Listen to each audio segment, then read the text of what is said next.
Senator, good morning. How are you? I am doing well. He's someone who served in government. Currently, he's farming. Are the rains coming down the way you anticipated? Well, the rain is coming down. You know, we are really experiencing the climate change phenomenon. Really, yeah. Really experiencing the climate change phenomenon? Yes, because now, I mean, this is the time the rains have started, but it looks like the rains are coming in torrents. Might hamper our ability to plant. Oh, okay. So you're struggling to get a little space to plant. We're struggling to get a little space to plant. Exactly. The rains are not allowing you at all. At all, especially in the valley areas. Oh, I see. But if it's in the valley areas, would that also not lead to a flooding of your farms, among others? That's what I mean. So because you can't get into the field because the fields are now inundated. Wow, that's problematic. Yes, exactly. Is it the same? And I'm guessing every farmer now in that area, which is actually a food basket for Ghana, has that problem. Which one? Can you come again? Yeah, and I'm guessing that every farmer within that where your farm is located, which I believe is a food basket for Ghana, has that problem. Yeah, so it means that we have to pray and hope that the rain will cease at some point, and the fields can be drier so that we can enter the fields. And because we're not doing irrigation, we're not doing transplantation. I mean, we just broadcasting the seed. So where the ground is soggy, the tractors cannot enter. And that might hamper our ability to produce more food to feed the people of this country. Okay. We're hoping for better days. Maybe too early to jump to be asking about this. Anyway, but we hope that the rain gives you some space because it's very important to every one of us. Well, let's move on to the reason we called you. And I'm sure you've seen the president's green letter on this matter of awards. What do you think? I think that basically where awards are given in good faith, where the assessment procedure is transparent, where there is no payment for the award, the government will not have an issue with such awards. But where it appears that the institution awarding the ministers or organizing the award ceremony also wants to profit from the awards, it gives an impression that the awards might not be fair, might not reflect the actual performance of the ministers, and that probably what is motivating them to do what they are doing is monetary considerations. Okay, so you understand where the president is coming from? Exactly. I mean, you can't.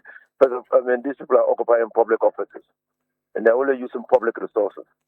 And so, if you have to pay 25,000 or 50,000 to receive an award, where is the money coming from? Whose money are you using to pay to receive the award? And the budget of the ministries, agencies, and departments do not include monies for payment for awards. See, but what is wrong if the person who received the award also perhaps helps in the organization of the award by sponsoring? If we say maybe, let's say a state agency is one of the sponsors for the awards, somehow that state agency, the leader tends to win an award. What would this for? But how can a state agency sponsor an award ceremony? How can it happen? I mean, you mean that the people of Ghana, in voting us into office, voting NDC into office, said that we should use public resources to sponsor award ceremonies? Is that what you're suggesting? Well, you'll be supporting Ghanaian initiative, ingenuity, among others. Well, so there's a criteria within the public service for assessing the performance of appointees in the public sector. It doesn't include awards. You can't use state resources to sponsor an award ceremony. You can't do that. That will be indiscipline. That will be impunity. And that's why the president has issued that letter.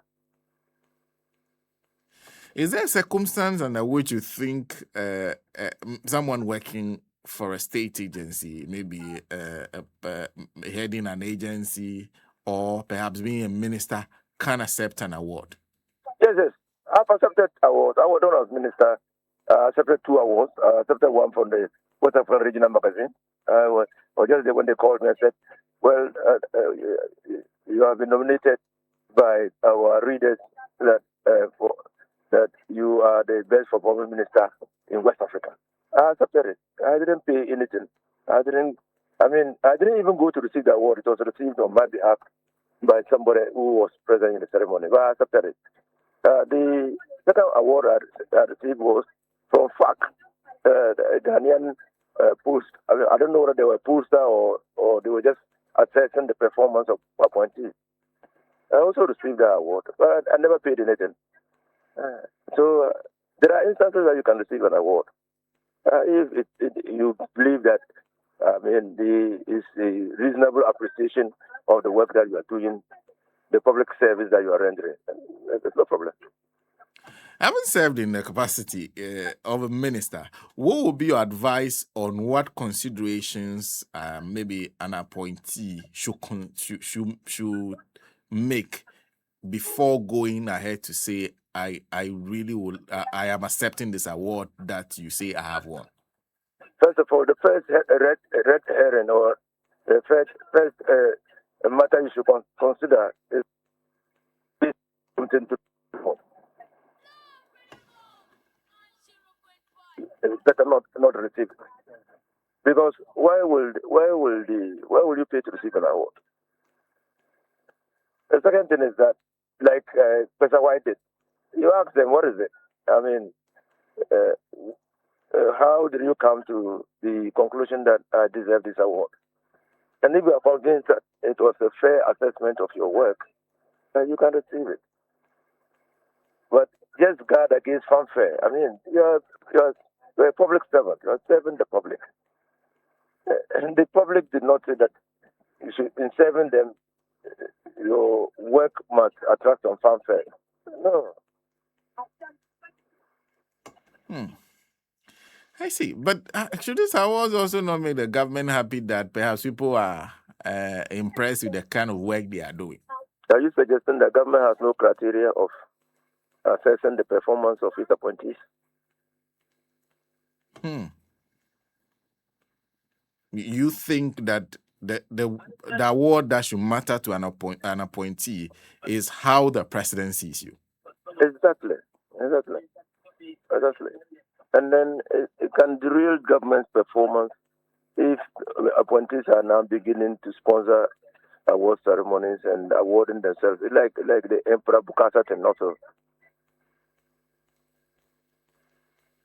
There are 2 paragraphs in the statement that was issued by the presidency that many are reading a lot, even myself.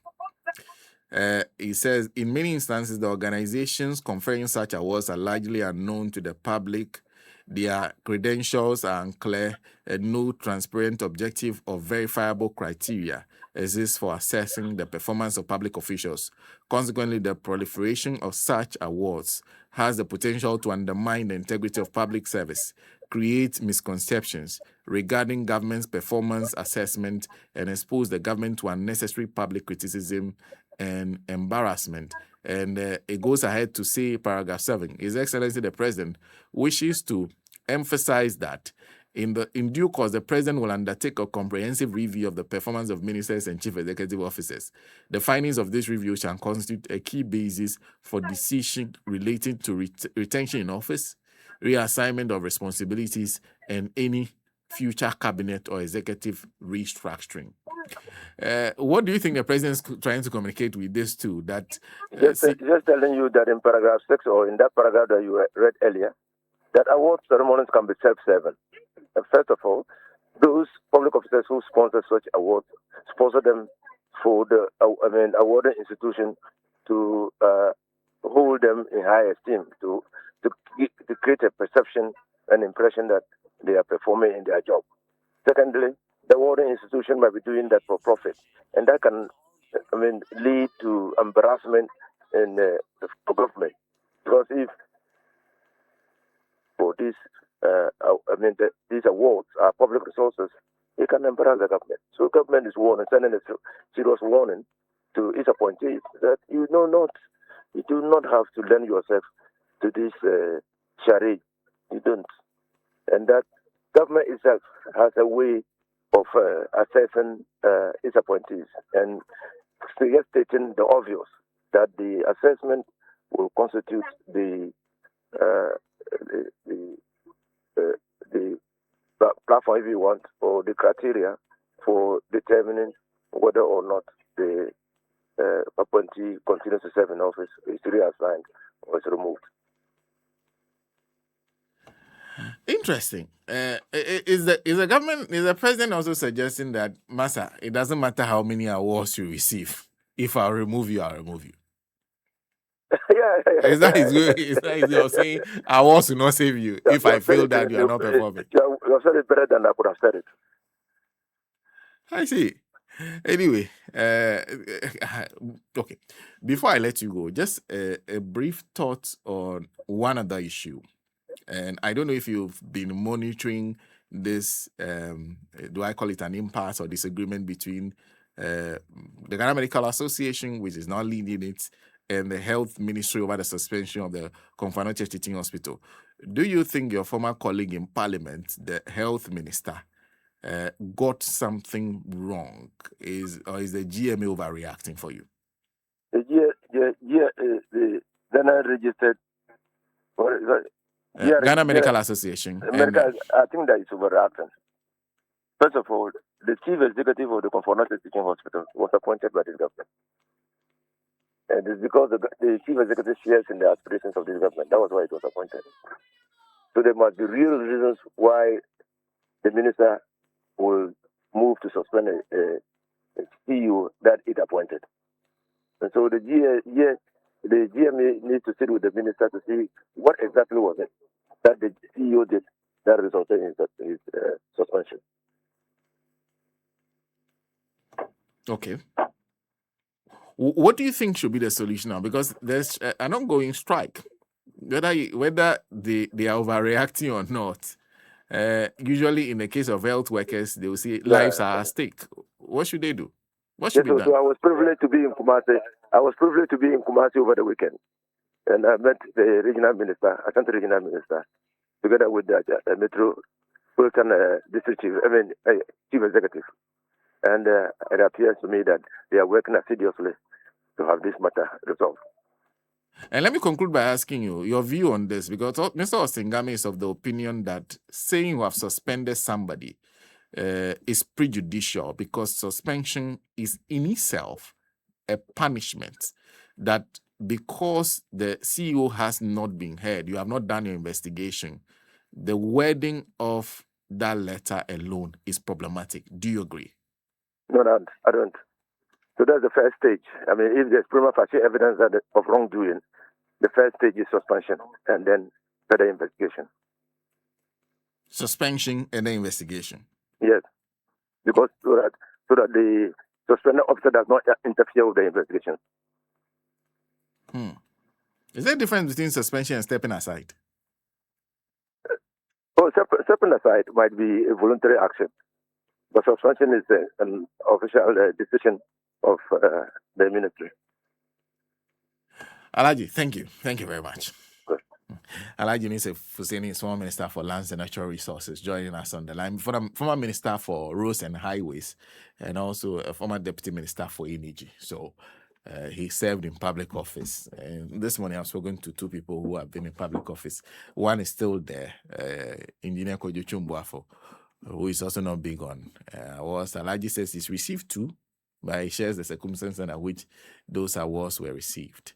This is an interesting. This is Togbi Kojo Fiagbe says, Honorable Linda Obeniwa Akweli-Okuru winning the Best Regional Minister Award is what really generated all this public sentiment. She's honestly nowhere near the best performing minister. So that's an opinion that people actually hold.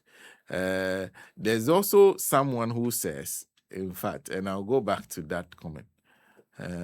This one says, I'm surprised. How can someone receiving an award become an issue or a crime in this country, as if there's nothing better to discuss? That's Eric Baden, who also shares that opinion. So when you ask questions on this, there are different opinions on whether or not this award was deserved or not deserved, and this argument will start. But basically, I think the president's intervention is to say, it's a stitch in time. And we don't know how many more people will come out and say, I'm giving an award to this person, giving an award to this person. The president is saying, all those awards are necessary. I am the one who gave you the job. Yes. Ultimately, I will assess you. Don't worry. If you want assessment, I'll give it to you shortly. Wait. If you want to know whether or not you are doing a good job, meet the president. I will do it for you. When you want assessment, I will do it for you. And when I do it for you, and I determine that you are not good enough, I will then remove you from office. But saying I don't know. So yeah, missing me the other side say, be a minister be to me, or minister be their power ministry way. Okay. But ministry way no week. Okay. But I'm sure no one in Diana. Meet me in a fee and now ministry name who said me say way week and I'm was perform me or amaso. No, I don't understand. Are you saying that a minister that's not performing here can be moved here and the person will go perform? Me say minister be a dear power. Okay, ministry. Doing well. You're moving. Okay. Be a ministry be egu. And I didn't mean you fan fee, baby a oya dear no. And my name could pay ministry ways so. I don't know into me, massa. Yes, it can be done. It doesn't mean say minister no. It's not good. I'm just moving my best player to a position where I think there's some weakness there. And yeah, me who say reshuffle no. It's not necessarily about good. The fact that the person is not performing. Sometimes you are moving the person there because you feel that the performance there is not strong enough. Yes. David, if you have something to say, come and sit down. Senna, we say good morning. The way you are looking, come and sit down and say whatever you want to say. I want to wish my spiritual father, Reverend Dr. Ebenezer Makwe, General Overseer, Living Streams International, a happy birthday. 65 years. Okay. The way a messenger and also a mystic wonder and a message with Briaba. The visionless, reckless Nanado doctor led government sank $97 million in a hole to scam God with a certain cathedral, siphoned Ghanaian taxpayers' money, failed to complete an operation